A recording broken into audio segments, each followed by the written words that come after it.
d'avoir sur sa terre l'université Mapon, le Maniema s'ouvre davantage au monde. Son chef-lieu, Kindu, a offert une tribune de grande portée, la conférence annuelle sur la haute technologie, tenue du 13 au 14 novembre 2019, un événement faste pour la ville et son université.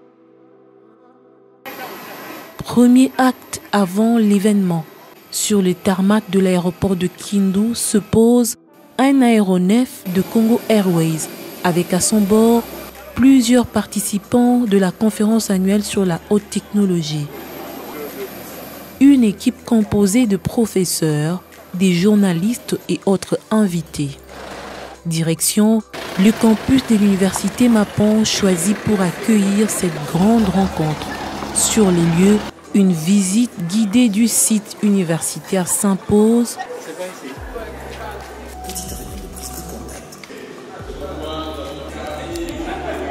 Pour permettre aux visiteurs de découvrir la beauté du campus.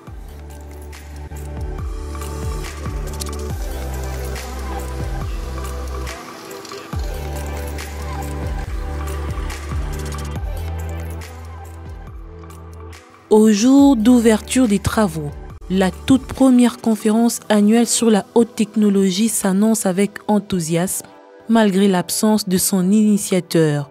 Augustin Matata Pogno ne participe pas à ce grand rendez-vous scientifique. Une triste nouvelle est annoncée à l'auditoire. Hier encore, il était avec nous ici à Kindu. Malheureusement, une mauvaise nouvelle l'a obligé à regagner Kinshasa. Le décès de son père, pour lequel nous vous prions de vous lever afin d'observer une minute de silence. Malgré ce fait affligeant, la conférence poursuit son cours normal et les travaux sont officiellement lancés. Je déclare ouverte la première conférence annuelle sur la haute technologie. Il faut à tout prix révolutionner les secteurs technologiques en République démocratique du Congo. Scientifiques, décideurs, étudiants et autres maillons de la vie nationale cogitent pour inscrire le pays dans ces avancées prometteuses offertes par ce tournant technologique. Pour ce faire, il faut des filières d'études dans le domaine. C'est ce que fait l'université Mapon en rapprochant les équipes de recherche et spécialistes aux côtés des jeunes apprenants. La haute technologie, c'est ce qui va diriger le monde demain. Aujourd'hui déjà, les nations qui maîtrisent la haute technologie sont les nations qui commandent les autres. Et ça, nous l'avons compris à l'université Mapon. Voilà pourquoi nous voudrions que la haute technologie entre dans les DNA, de l'ADN de nos étudiants. Pour les étudiants, c'est d'abord qu'ils puissent avoir des modèles. Parce que vous avez vu dans la salle, nous avons des professeurs de sciences de l'ingénieur, mais nous avons aussi fait appel à des professionnels du secteur dans lequel évoluent les ingénieurs. Nous avons des ingénieurs des entreprises minières qui sont là, nous avons aussi des ingénieurs de Congo Airways, eux qui palpent au jour le jour les activités donc, des ingénieurs, c'est-à-dire la maintenance, la création, ainsi de suite. Et donc, au regard des exposés qui sont faits, ça leur permet de s'inspirer, de se projeter dans le futur et d'avoir un horizon un peu plus éclairé.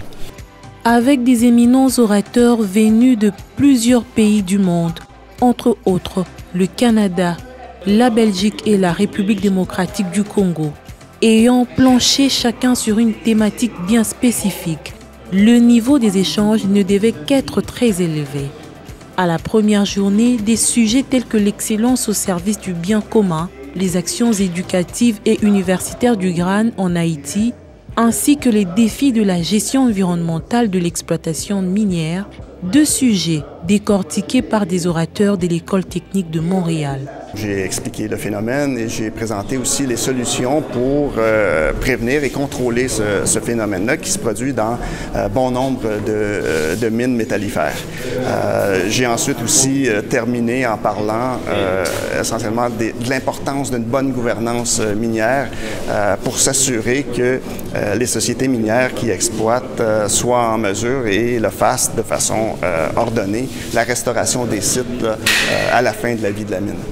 plus on rencontre de personnes, plus on aura un horizon plus ouvert. Et les personnes que nous sommes, chacun de nous en particulier, nous sommes la somme des rencontres que nous avons eues dans notre vie. Il y a des rencontres que vous faites dans votre vie, et bien ça vous change pour le restant de votre vie. Plusieurs autres sous-thèmes ont marqué ces assises. L'innovation technologique est en jeu de la 5e génération des réseaux radio pour un Congo innovant, ainsi que la gestion rationnelle des ressources en eau. Les orateurs de ces thématiques en ont donné l'économie. Alors, ce que j'ai fait aujourd'hui, j'ai fait une présentation de la prochaine génération de la téléphonie mobile, qui est la 5e génération de la téléphonie mobile. Mais cette génération, cette 5e génération vient avec plusieurs opportunités, avec plusieurs enjeux. Et c'est mieux d'appréhender ces enjeux dès maintenant pour se préparer dans les 5 ans ou 10 ans à venir quand cette technologie deviendra mature. Et pour cela, il faut préparer la jeunesse. Je leur ai parlé de la 5e génération, je leur ai expliqué en quoi elle consistait et je leur ai montré les enjeux qui étaient mis en jeu, pour ne pas me répéter, de manière à ce qu'ils puissent se préparer, qu'ils puissent déjà se mettre en confiance et ne pas avoir peur d'affronter le futur. Dans ma présentation, j'ai voulu montrer que la problématique d'abord de l'approvisionnement en eau potable est d'actualité. Il y a des pays qui disposent de ressources, mais dont le taux d'accès de la population à l'eau est faible. Donc parmi ces pays, il y a la RDC.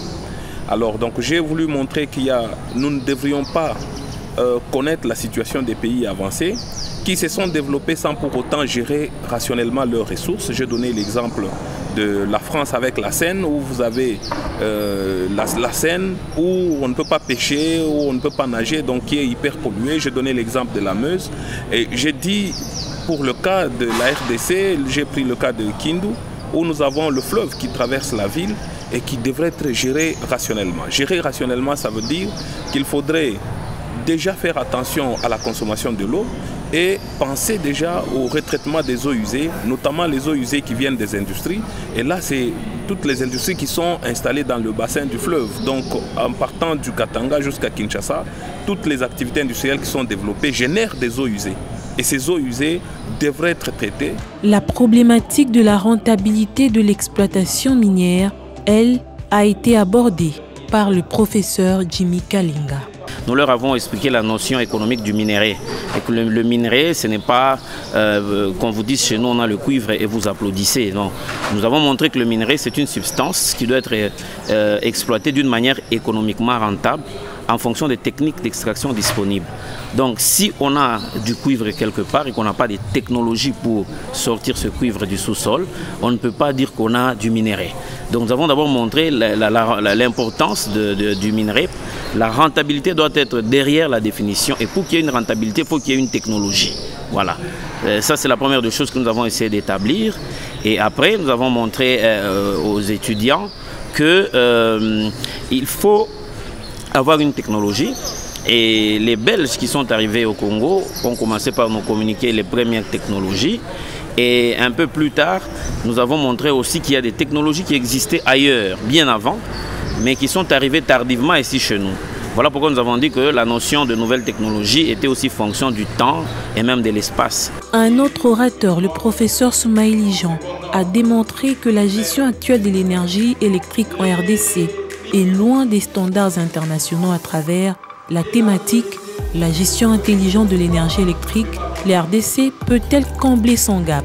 Il a suggéré de passer d'une gestion centralisée à une gestion distribuée en conciliant l'offre et la demande en partant des points de consommation.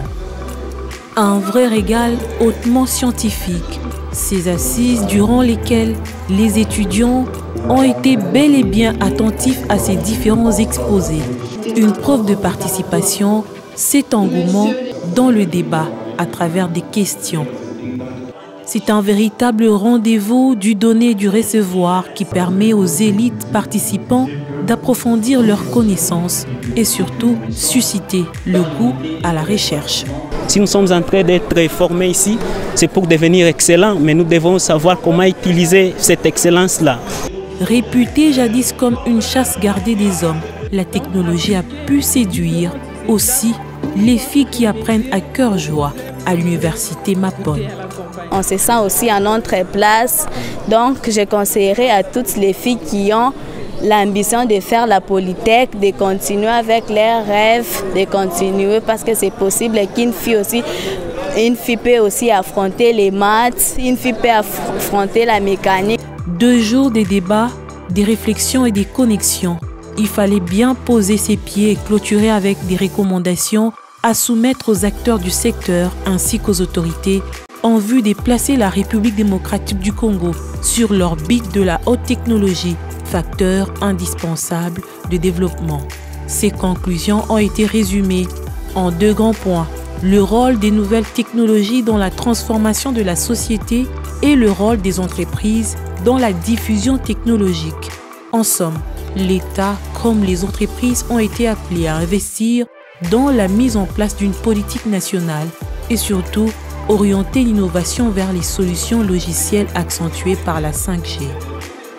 Cette conférence annuelle sur la haute technologie a été un franc succès. Les participants sont tous sortis satisfaits. J'apprécie beaucoup la qualité de débat et aussi l'intérêt porté sur la haute technologie. Ceci même me pousse à envoyer mes enfants à faire la haute technologie. Non, ça a été des journées très spéciales et très magnifiques. Et nous espérons que nous serons là encore prochainement pour participer à cette conférence et ainsi fortifier les jeunes et les encourager.